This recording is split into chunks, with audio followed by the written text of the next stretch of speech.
आखिर क्यों है 7 नंबर का इतना महत्व? आखिर क्यों है सूर्य देवता के वाहन में 7 ही घोड़े?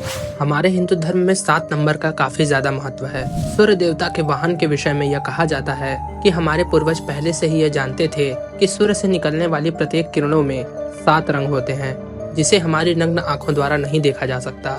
लेकिन इंद्रधनुष इस बात का प्रमाण है कि प्रत्येक किरणों में 7 रंग होते हैं और यही कारण है कि सूर्य देवता के वाहन में 7 घोड़े मौजूद हैं। हैरानी की बात तो यह है कि इन 7 रंगों के बारे में हमारे पूर्वजों को पहले से ही पता था, जबकि उस समय विज्ञान इतना विकसित ही नहीं था। हमारे धर्म में ऐसी बहुत सी रोचक कहानियां मौजूद हैं, जिसका ज्ञान हमारे पूर्वजों को पहले से ही था। मिस्ट्री ऑफ अर्थ की एक और इंटरेस्टिंग वीडियो में आप सभी का स्वागत है।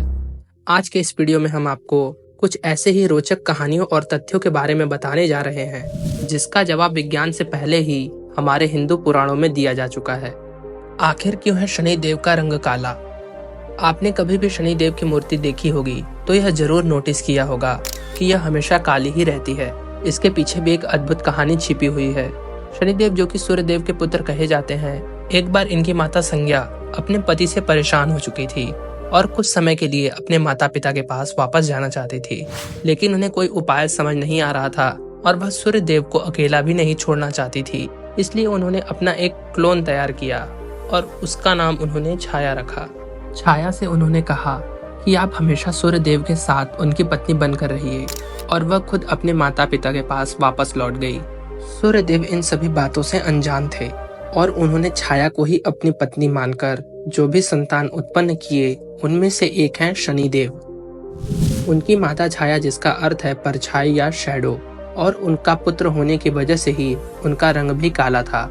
इसी वजह से सभी मंदिरों में शनि देव की मूर्ति का रंग भी काला होता है। आकाश गंगा की खोज। मिल्की वे यानी कि हमारी आकाश गंगा, जिसे सबसे पहले गैलीलियो के द्वारा 1610 में एक टेलीस्कोप के द्वारा देखा गया था, जिसके बाद से अब तक नासा जैसी बड़ी स्पेस एजेंसी द्वारा कई सारी जानकारियां सामने निकल कर आई हैं। लेकिन हमारे पूर्वजों को इस आकाश गंगा के बारे में पहले से ही पता था।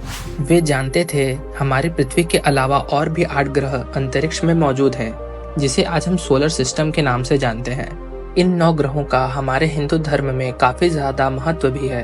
हमारे धर्म में जब भी कोई कार्य होता है तो 9 ग्रहों की पूजा की जाती है या फिर 9 ग्रहों की शांति के लिए प्रार्थना करते हैं। आज के समय में तो 9 ग्रह की जगह 8 ग्रह ही हो गए हैं और प्लूटो को ग्रहों की श्रेणी से हटा दिया गया है। लेकिन हमारे हिंदू धर्म में 9 ग्रहों की ही मान्यता है। यहाँ तक कि जब भी किसी का जन्म होता है तब भी 9 ग्रहों की दशा को देखकर ही उसकी कुंडली बनाई जाती है, और जब किसी की मृत्यु होती है तब भी उसकी आत्मा की शांति के लिए 9 ग्रहों की ही पूजा की जाती है। पृथ्वी का गोल होना। पृथ्वी गोल है, इस विषय पर कई सारे साइंटिस्ट द्वारा अपना अपना विचार रखा गया है। शुरू में तो लोगों ने इस बात को मानने से ही इनकार कर दिया कि आखिर हम जिस पृथ्वी पर रह रहे हैं वह गोल कैसे हो सकती है। लेकिन बाद में जब अरस्तु, इरातोस्थनीज और महान गणितज्ञ आर्यभट्ट ने इस बात को सिद्ध कर दिया कि वास्तव में हमारी पृथ्वी गोल है और यह सूर्य के चक्कर लगाती है, तब जाकर लोगों ने इस पर यकीन किया। लेकिन क्या हो अगर हम कहें कि इन सभी से पहले हमारे पूर्वजों को इस बात का ज्ञान था कि पृथ्वी गोल है। जी हाँ, वह ये बात पहले से ही जानते थे। और आज के समय में हम जिस विषय जियोग्राफी को पढ़ते आ रहे हैं, जिसका हिंदी अनुवाद किया जाए तो वह होता है भूगोल, जिसका साधारण सा अर्थ है गोल धरती। और इस शब्द का प्रयोग हम हजारों साल पहले से ही करते आ रहे हैं, जो कि इस बात को सिद्ध करता है कि पृथ्वी के गोल होने का ज्ञान हमारे पूर्वजों को पहले से ही था। पृथ्वी से सूर्य की दूरी। ऐसा माना जाता है कि पृथ्वी से सूर्य की दूरी का ज्ञान सबसे पहले 17वीं शताब्दी में जियोवानी कासनकी और जीन रेचर द्वारा किया गया था। इनके अनुमान के मुताबिक पृथ्वी से सूर्य की दूरी 149.6 मिलियन किलोमीटर है। लेकिन यह पूरी तरह से सच नहीं है।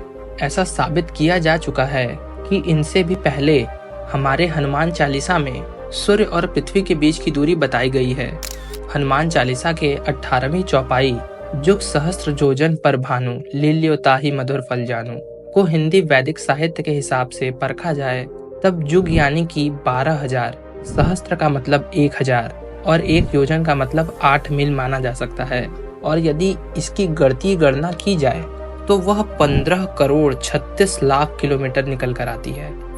इस चौपाई का अर्थ समझा जाए तो 9 करोड़ 60 लाख मील की दूरी पर सूरज को मीठा फल समझकर हनुमान जी निकल गए थे और वहीं से इस दूरी का अंदाजा लगाया गया था।